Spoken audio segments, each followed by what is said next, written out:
فائز صاحب وہ ایک تو آج ہے، ایک کلاس اس موضوع پہ اگلی بھی ہے نا، اگلے سنڈے؟ جی جی اس کے بعد آخری دو کلاسیں اصطلاحات پر ہیں، صوفیان یعنی کہ عرفان کی۔ وہ موضوع چینج ہو جائے گا نا، فلسفے سے عرفان پہ چلا جائے گا۔ جی جی بالکل ٹھیک ہو۔ بسم اللہ الرحمن الرحیم وبہ نستعین وہو خیر ناصر و معین۔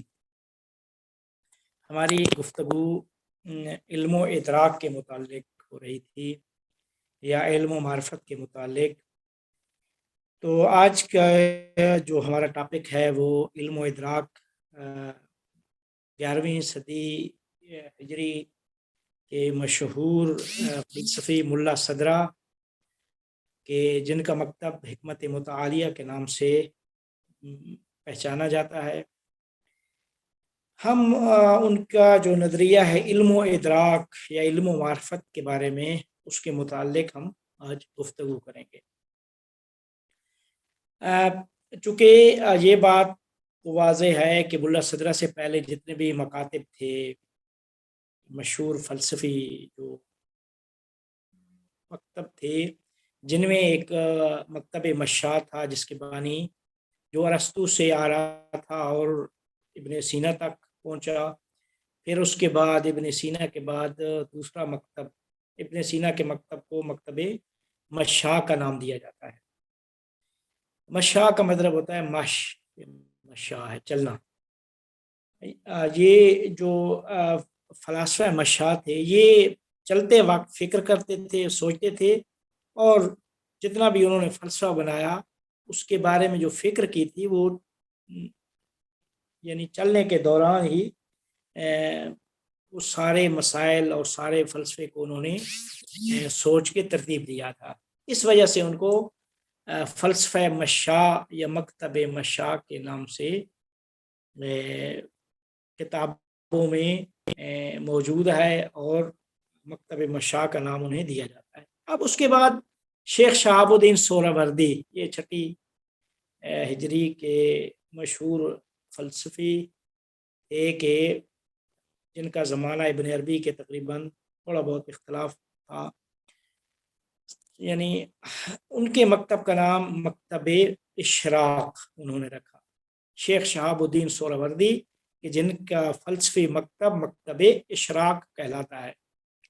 اب ان کے مکتب کے بعد جو آخری مکتب فلسفہ اسلامی میں جو ہمارے پاس موجود ہے، اسے مکتب حکمت متعالیہ کہا جاتا ہے۔ حکمت کہتے ہیں حکمت کو، متعالیہ یعنی بلند و بالا حکمت، جس کے بانی ملا صدرہ ہیں۔ تو ملا صدرہ سید صدر الدین شیرازی، جنہیں ملا صدرہ کے نام سے پہچانا جاتا ہے، یا دنیا اسلام اور غیر اسلام میں ملا صدرہ کے نام سے مشہور۔ اب ہم نے آج کی نشست میں یہ پڑھنا ہے کہ ملا صدرہ علم و ادراک کے متعلق کیا فرماتے ہیں۔ در حقیقت ملا صدرہ نے چونکہ ایک جدید نظام فلسفی تشکیل دیا تھا، تو اس وجہ سے کچھ بحثیں ان کی اپنے ابتکارات یعنی اپنی جدید نظریات ہیں، انہوں نے کی اپنی تخلیق ہے کچھ نظریات، لیکن کچھ چیزیں انہوں نے پچھلے مکاتب سے لے کر ان میں رد و بدل کیا، یا اس میں کچھ اضافات یا کمیاں کی۔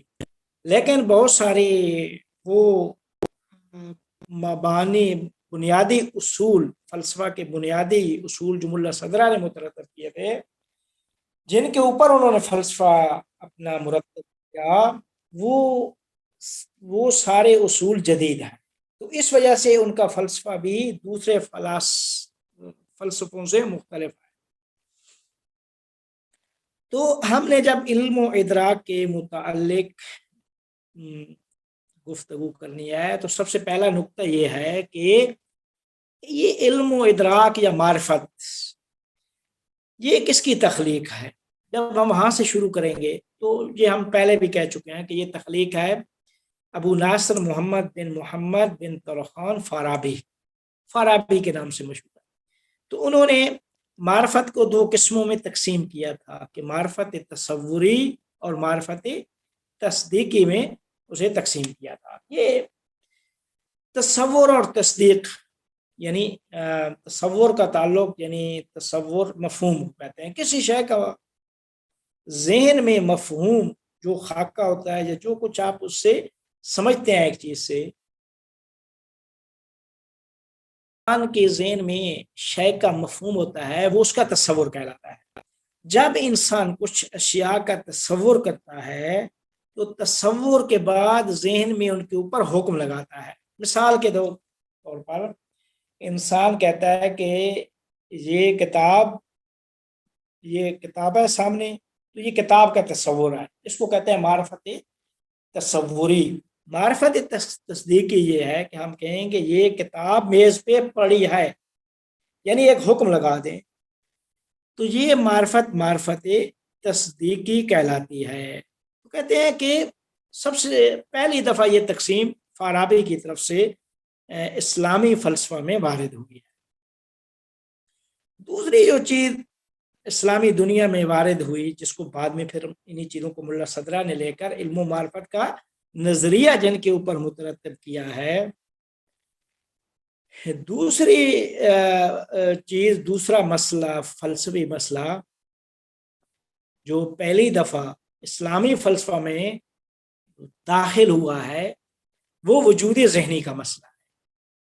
وجود ذہنی کہ ہر شے کا ایک وجود خارجی ہوتا ہے، ایک ذہنی وجود ہوتا ہے۔ خارجی وجود جو شے خارج میں سامنے پڑی ہے، مثال کے طور پر یہ کتاب سامنے جو پڑی ہے، یہ اس کا وجود خارجی ہے۔ جو ہی اس کو آپ ذہن میں لائیں گے، اتنی ہی مشخصات کے ساتھ اس کتاب کی حقیقت کو ذہن میں لائیں گے، تو یہ جو ذہن میں آپ لائیں گے یہ اس کا وجود ذہنی کہلائے گا، وجود ذہنی کہلائے گا۔ کہتے ہیں کہ یہ جو وجود ذہنی کی بحث ہے، سب سے پہلی بار اسلامی فلسفہ میں فی اثبات الوجود ذہنی کے عنوان سے ایک چیپٹر تشکیل دیا، کس نے؟ فخر الدین محمد بن عمر رازی، فخر رازی کے نام سے جو جانے جاتے ہیں۔ تو کہتے ہیں کہ ان کی کتاب، مشہور کتاب ہے المباحث المشرقیہ، مباحث المشرقیہ مشہور کتاب ہے فلسفی کلامی۔ اس میں انہوں نے ایک چیپٹر کو عنوان قرار دیا ہے فی اثبات الوجود ذہنی۔ پھر فخر رازی کے بعد یہ بحث، اس بحث کو وسعت ملی ہے خواجہ نصیر الدین طوسی صاحب کے پاس آ کر۔ جب خواجہ نصیر الدین طوسی صاحب کے زمانے تک یہ بحث پہنچی تو پھر خواجہ نصیر الدین طوسی صاحب نے علم و ادراک کی ایک جدید تعریف پیش کی۔ اب چونکہ وجود ذہنی کا تعلق بھی علم و ادراک سے ہے، تصور و تصدیق کا تعلق بھی علم و ادراک سے ہے، تو اس وجہ سے یہ پچھلے اسلامی فلسفہ میں کئی ہوئی دو بحثیں، ان کا بہت زیادہ اثر ہے ملا صدرہ کے علم و ادراک کے نظریے کے متعلق۔ اب فرماتے ہیں کہ خواجہ نصیر الدین طوسی سے پہلے علم و ادراک کی جب گفتگو ہوتی تھی تو کیا کہا جاتا تھا؟ هو الصورۃ الحاصلۃ من الشیء عند العقل، جو ہم پچھلی بحثوں میں پڑھ چکے ہیں کہ وہ شے کی وہ صورت جو ذہن میں حاصل ہوتی ہے اسے علم کہا جاتا ہے، علم و ادراک کا نام دیا جاتا ہے۔ یہ کتاب ہے، اس کی صورت ذہن میں لائیں گے تو جو صورت آپ کے ذہن میں ہے وہی اس کتاب کا علم و ادراک، وہی اس کی صورت ہے۔ تو کہتے ہیں کہ یہ کیا کہتے ہیں، یعنی خواجہ نصیر الدین طوسی صاحب سے پہلے یہ بحث تھی، یعنی علم و ادراک کی تعریف اس طرح کی جاتی تھی۔ لیکن خواجہ نصیر الدین طوسی صاحب کے بعد علم و ادراک کے متعلق جو تعریف فلاسفہ نے ذکر کیا ہے وہ اس طرح نہیں ہے کہ هو الصورۃ الحاصلۃ من الشیء لدى العقل، بلکہ وہ صورت وہ شے سامنے ہے، اس کی ماہیت، شے کی ماہیت کا ذہن میں آنا، یہ اس کا علم و ادراک تھا. لیکن خواجہ نصیر الدین طوسی کے بعد علم و ادراک کو وجود میں تبدیل کر کہ معلوم کا وجود عالم کے پاس، معلوم کا وجود حاصل ہو جانا عالم کے پاس. عالم انسان کی نفس ناطقہ ہے، سامنے جو کتاب پڑھی ہے اس کا وجود، نہ وہ صورت الحاصلۃ من الشیء عند العقل، بلکہ علم و ادراک کی بحث کو تبدیل کر دیا اشیاء کے وجود میں. یہ اشیاء کے وجود اور ان کی حقیقت کا عالم کے پاس حاصل ہو جانے کا نام علم ہے. تو اس وجہ سے یہاں سے علم کی تعریف تبدیل ہو گئی. علم کی تعریف یہ ہو گئی کہ وجود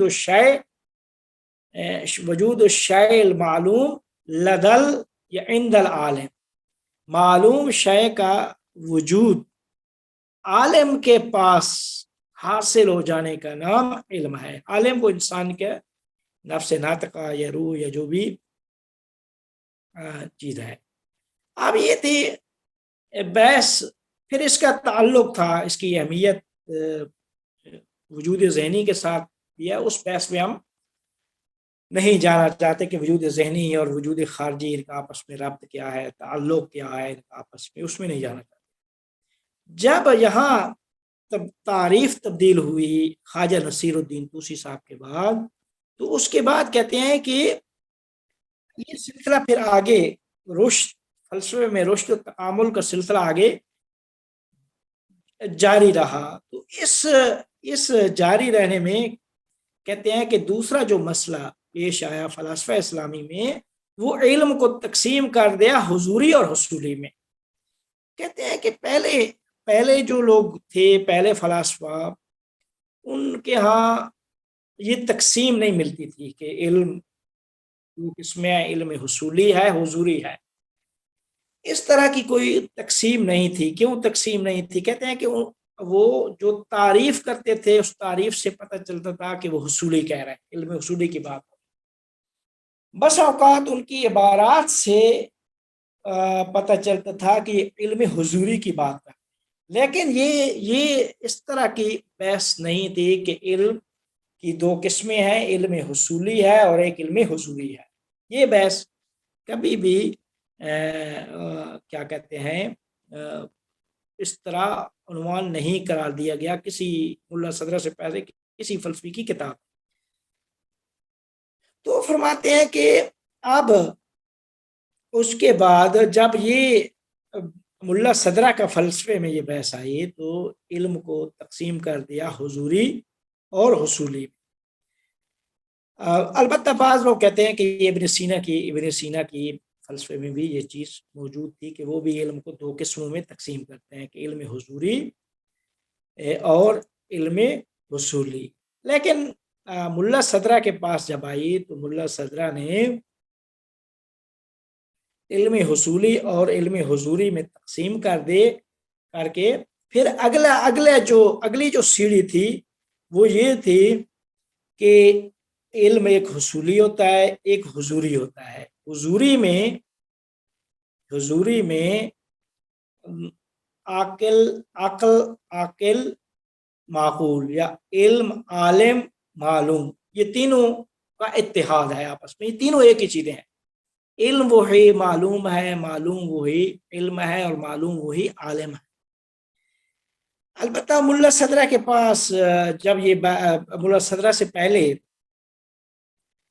کیا کہتے ہیں ابن سینا کے فلسفے میں علم حضوری اور علم حصولی کی بحث جو تھی، وہ جب وہاں سے رشد کر کے ملا صدرہ کے پاس پہنچی تو ملا صدرہ نے ایک چیز کا اضافہ کر دیا. اضافہ یہ تھا کہ ابن سینا کہتے تھے کہ انسان ایک دفعہ اپنی ذات کا عالم ہوتا ہے، ٹھیک ہے، ایک دفعہ ذات سے باہر اشیاء کا عالم.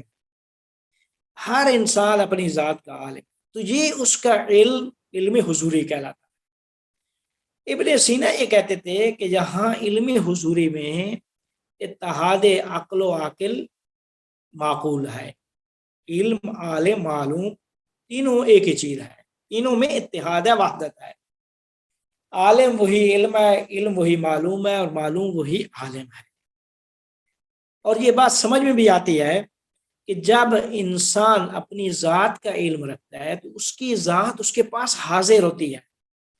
تو یہ جو حضور ہے ذات کا انسان کے پاس، یہ اس حضور میں ہم کوئی چیز وہاں پہ نہیں ہے، وہ حضور ہے، روح ہے انسان کی، نفس ناطقہ، اسی کے اندر ساری کی ساری جو ایکٹیویٹی ہے اسی کے اندر ہو رہی ہے۔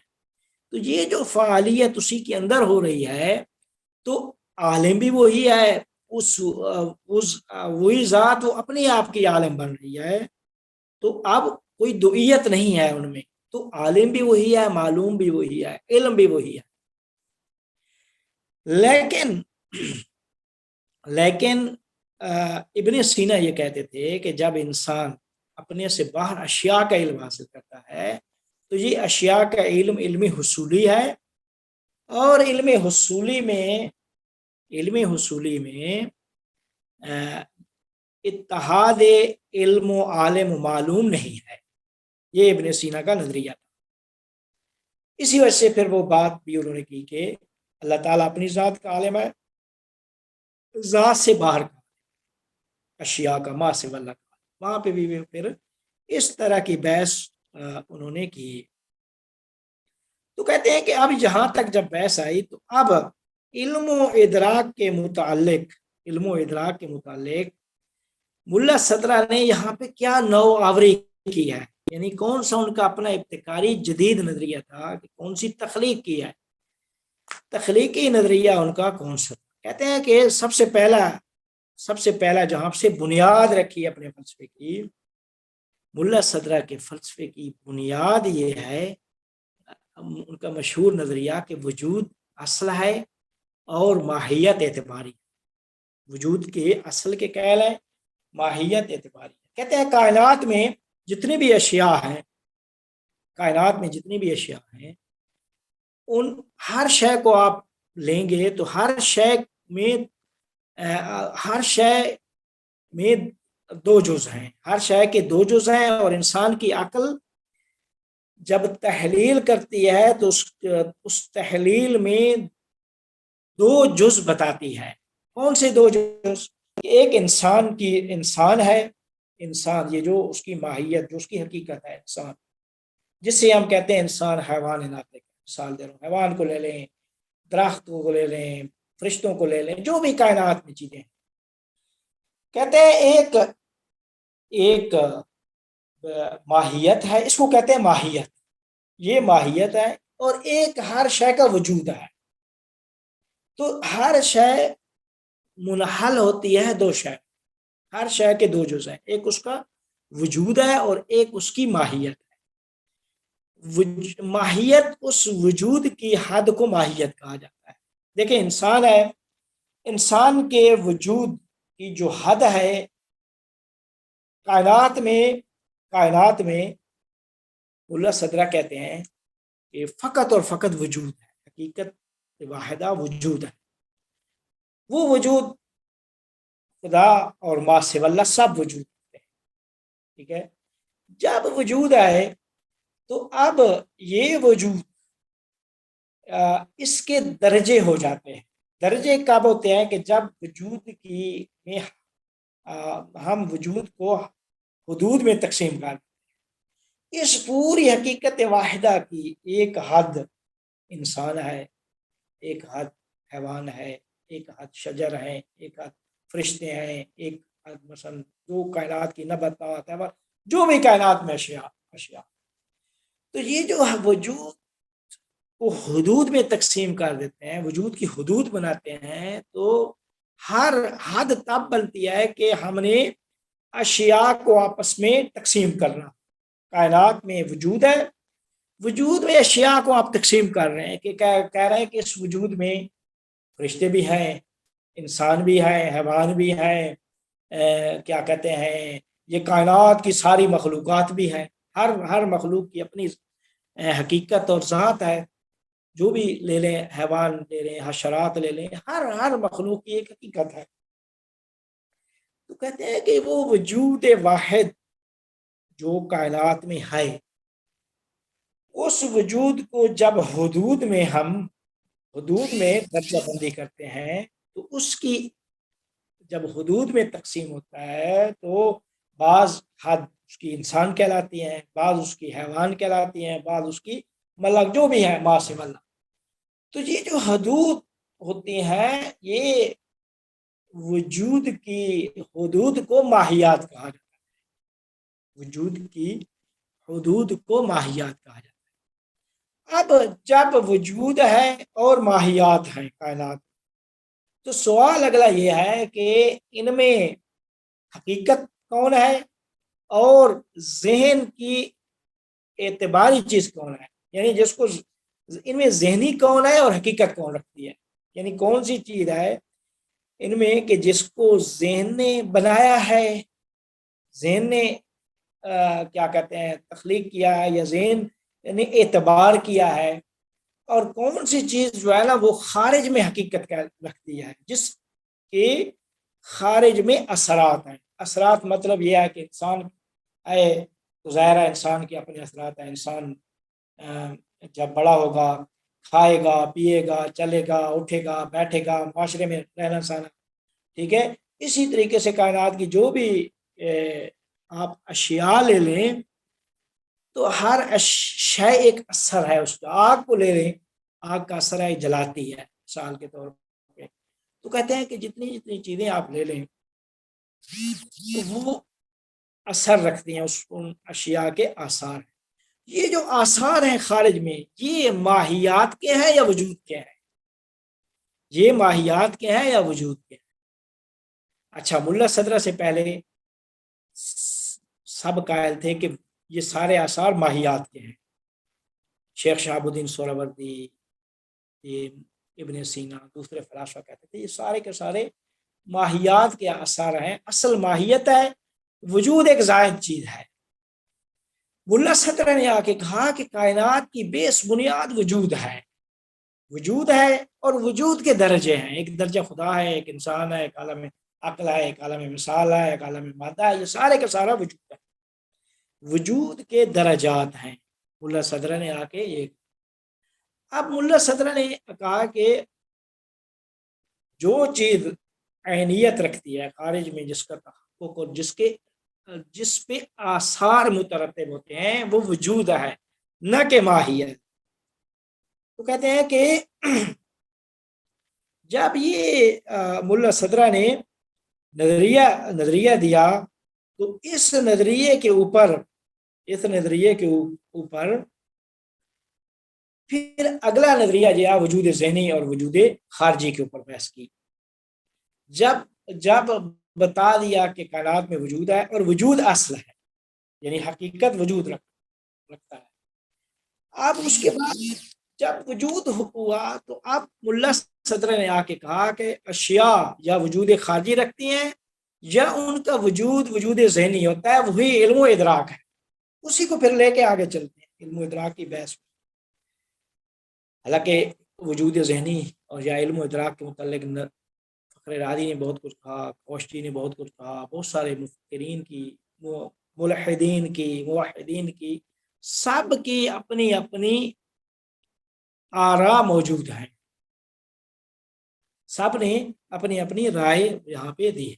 لیکن ملا صدرہ نے آ کے یہ کہا کہ اشیاء وجود خارجی رکھتی ہیں اور انہی وجود ہی ایک طرح خارجی ہوتا ہے اور ایک طرح ذہنی ہوتا ہے. تو ذہنی وہی چیز ہے، وہی وجود ذہن میں اس کا آتا ہے تو ذہنی کہلاتا ہے. وہ شے جو خارج میں ہے، وہ خارج میں اس کی ذات، یعنی اس کے خارجی آثار سے قطع نظر اس کی حقیقت اور ذہن، اس کی حقیقت کا ذہن میں آ جانا، یہ علم کہلاتا ہے. اس کے وجود کا ذہن میں آنا وہ وجود ذہنی کہلاتا ہے. تو جب شے کے وجود کا اس کو کیونکہ کائنات میں سب وجود ہے، تو ایک وجود خارجی اور ایک اس کا وجود جب ذہن میں اس کو ہم تصور کریں گے تو وہی اس کا وجود ساری خصوصیات کے ساتھ آتا ہے بغیر آثار خارجی کے۔ کیوں؟ اثر خارجی وجود خارجی پر مرتب ہے۔ مثال کے طور پہ آگ اثر خارجی رکھتی ہے، تو آگ کا ایک وجود خارجی ہے۔ جب اس کا وجود ذہنی اس کو ذہن میں تصور کریں گے تو ذہن میں تصور شدہ آگ، ذہن میں لائی ہوئی آگ، وہ اپنے وجود اس کا ذہن میں آتا ہے، لیکن وہ وجود خارجی کے ساتھ نہیں ہوتی، وجود ذہنی ہے تو وہ اس اثر خارجی سے خالی ہوتا ہے۔ کیا مطلب؟ یعنی ذہنی آگ کبھی نہیں جلائیں گے، خارج والی آگ جلاتی ہے، ذہن میں جب وہ آگ لائیں گے تو ذہنی آگ آپ کو کبھی نہیں جلائے گی۔ اب یہیں سے جب وجود بنیاد قرار دی اور وجود خارجی اور وجود ذہنی اسی پہ مترتب کیا، تو اس کے بعد ملا صدرہ نے پھر دوسرا جو ابتکاری نظریہ دیا حرکت جوہری کا۔ یہ ساری کی ساری علم و ادراک کے متعلق یعنی ہم بحث کر رہے ہیں۔ تو حرکت جوہری کا نظریہ کیا ہے؟ کہتے ہیں کہ جو بھی جوہر ہے جوہر میں بھی حرکت ہے، تغیر و تبدل جوہر۔ ملا صدرہ سے پہلے سارے لوگ قائل تھے، سارے فلسفی، کہ حرکت آراز میں ہے، ٹھیک ہے، کہ کائنات کی اشیاء کو دو قسموں میں تقسیم کر دیا، ایک جوہر اور ایک عرض، ٹھیک ہے۔ جوہر وہ چیز ہوتی ہے کہ جس کا وجود کسی شے میں نہیں ہوتا، مستقل ذات ہوتی ہے، مستقل وجود ہوتا ہے۔ عرض کو وجود میں آنے شے کے لیے کسی شے کے سہارے کی ضرورت ہے۔ جوہر یعنی ایک جسم، ٹھیک ہے، ایک گلاس، ٹھیک ہے، یہ سامنے جو جسم ہے جو طول و عرض رکھتا ہے، جس کی جو 3 جہات ہوتی ہیں، وہ جسم کہلاتا ہے، ٹھیک ہے، تو وہ جوہر ہے۔ لیکن عرض وہ ہے کہ جس کو سہارے کی ضرورت ہوتی ہے، کہ وہ وجود، اس کا وجود کسی سہارے کے ساتھ قائم ہوتا ہے۔ مثال کے طور پہ رنگ، جب ہم رنگ کریں گے تو کسی جسم کو رنگ کریں گے، دیوار جسم ہے، دیوار کو رنگ کر دیں گے، میز جسم ہے، میز کو رنگ کر دیں گے، یہ کاغذ جسم ہے، اس کو رنگ کر دیں گے۔ تو یہ جو رنگ ہے، یہ رنگ عرض کہتے ہیں کہ جوہر اور عرض جتنے بھی کائنات میں چیزیں ہیں یا جوہر ہیں یا عرض۔ اچھا، پہلے لوگ یہ کہتے تھے کہ ملا ابن سینا بھی یہ کہتے تھے کہ آراز میں حرکت ہے۔ آراز میں حرکت ہے کا کیا مطلب تھا؟ مطلب یہ تھا کہ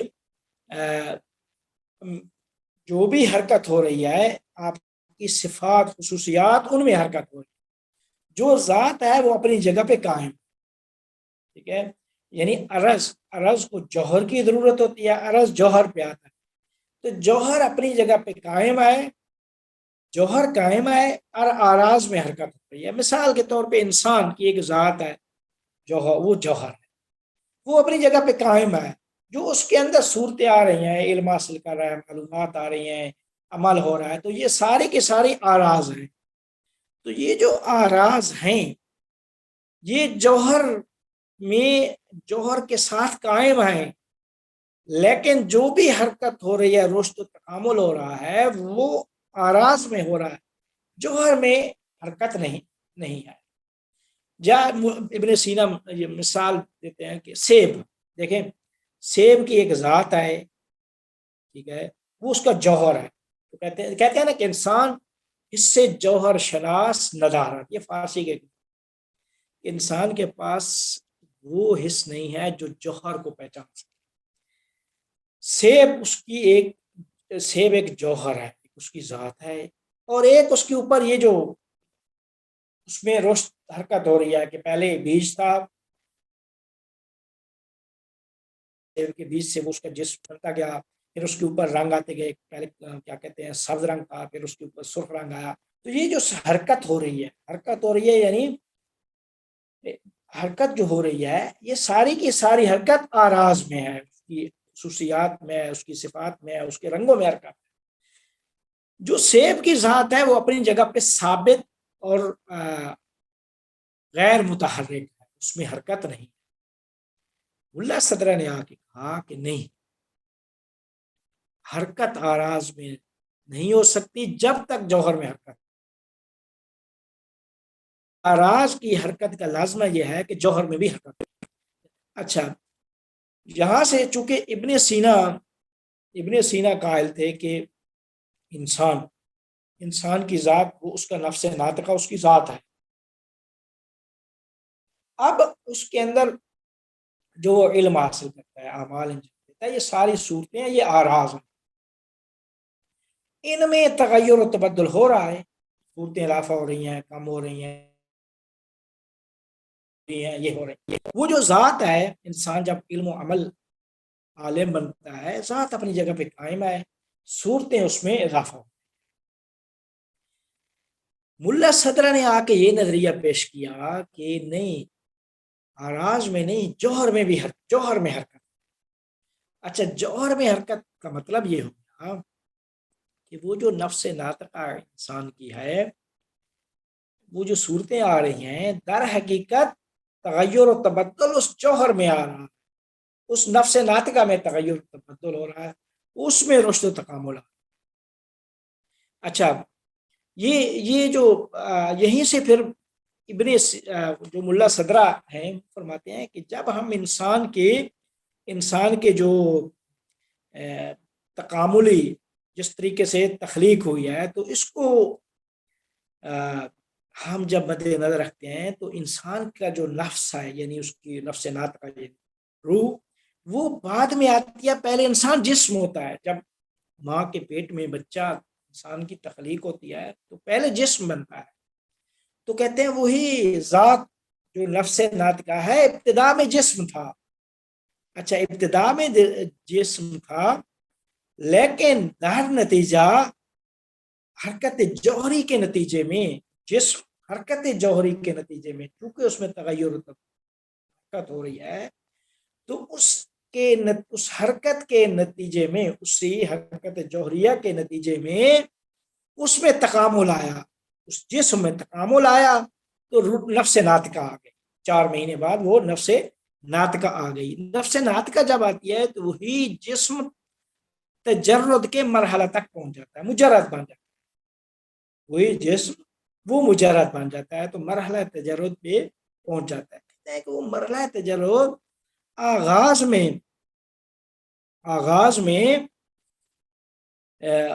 کیا کہتے ہیں، مرحلہ تجرد آغاز میں جسم ہوتا ہے، لیکن کہتے ہیں کہ جب وہ نفس ناطقہ آتی ہے تو مرحلہ تجرد کا آغاز ہوتا ہے، تو یہیں سے علم و معرفت کا بھی آغاز ہوتا ہے. انسان کی علم و معرفت کا آغاز بھی یہیں سے ہوتا ہے. تو کہتے ہیں بس حقیقت نفس ناطقہ وہی علم و ادراک ہے، حقیقت نفس ناطقہ وہی علم و ادراک ہے. تو علم و ادراک کا تعلق مجرد سے ہے، مادہ سے نہیں ہے. دوسرا نقطہ یہ ہو گیا کہ یہ آپس میں لازم و ملزوم ہے، علم و ادراک اور مجرد ہو. علم مجرد ہے، ادراک مجرد ہے، مادہ نہیں ہے. تو کہتے ہیں کہ جسم مادی جسم علم و ادراک سے بہرہ مند نہیں ہو سکتا، علم و ادراک سے بہرہ مند نہیں ہو سکتا. کہتے ہیں کہ علم و ادراک و معرفت ایک ایسی چیز ہے کہ فقط اور فقط نفس مجرد کے وسیلہ سے قابل تحصیل ہے. نفس مجرد سے ہی آپ علم و ادراک کو حاصل کر سکتے ہیں. تو یہیں سے ملا صدرہ فرماتے ہیں فالحق ان النفس الانسانیہ جسمانیت الحدوث سے والتصرف روحانیت البقاء والتحقق. حق یہ ہے، کہتے ہیں کہ حق یہ ہے کہ نفس، انسان کا جو نفس ہے آغاز میں اور افعال میں جو فعل انجام دیتا ہے وہ ابتدا میں جسمانی ہوتا ہے، لیکن بقا میں جب آگے لے کے چلتا ہے تو بقا میں اور فکر و تعقل کے مرحلہ میں وہ روحانی بن، جب فکر و تعقل کا آغاز ہوتا ہے، علم و ادراک کا آغاز ہوتا ہے، تو علم و ادراک میں اور اس کی بقا میں وہ روحانی ہے۔ تو اس وجہ سے کہتے ہیں کہ نفس جسمانیت الحدوث و روحانیت، ابتدا میں وہ نفس ناطقہ جسمانی ہوتا ہے، بقا میں پھر روحانی بن جاتا ہے کہ جب نفس ناطقہ تکامل کے مرحلہ میں نفس ناطقہ آتی ہے، نفس ناطقہ سے علم و ادراک آتا ہے، تو علم و ادراک کا تعلق نفس ناطقہ سے ہے اور نفس ناطقہ مجرد ہے۔ جب یہ مجرد ہے تو کہتے ہیں کہ اب یہیں سے آگے بقا میں وہ نفس ناطقہ روحانی ہے، بقا میں روحانی ہے، ابتدا میں وہ جسمانی۔ تو کہتے ہیں کہ یہ بات کرنے کے بعد پھر فرماتے ہیں کہ والجمہور لعدم تفتنهم بهذا الاصل الذي بيناه في هذا الموضوع وقبل هذا بوجوه قطعية أخرى تراهم تحيروا في أحوال النفس وحدوثها وبقائها وتجردها وتعقلها۔ تو کہتے ہیں کہ چونکہ اکثر بلکہ سارے فلسفی حرکت جوہریہ تک نہیں پہنچ سکے تھے، اس وجہ تھے نفس ناطقہ کے حدوث و بقا اور اس کے احوال اور اس کے مجرد میں حیرت و سرگردانی کا شکار ہوئے، تحیروا فی احوال، متحیر ہوئے نفس کے احوال میں، نفس کے حدوث میں، اس کی بقا میں، اس کے تجرد میں، اس کے تعقل میں۔ تو کہتے ہیں کہ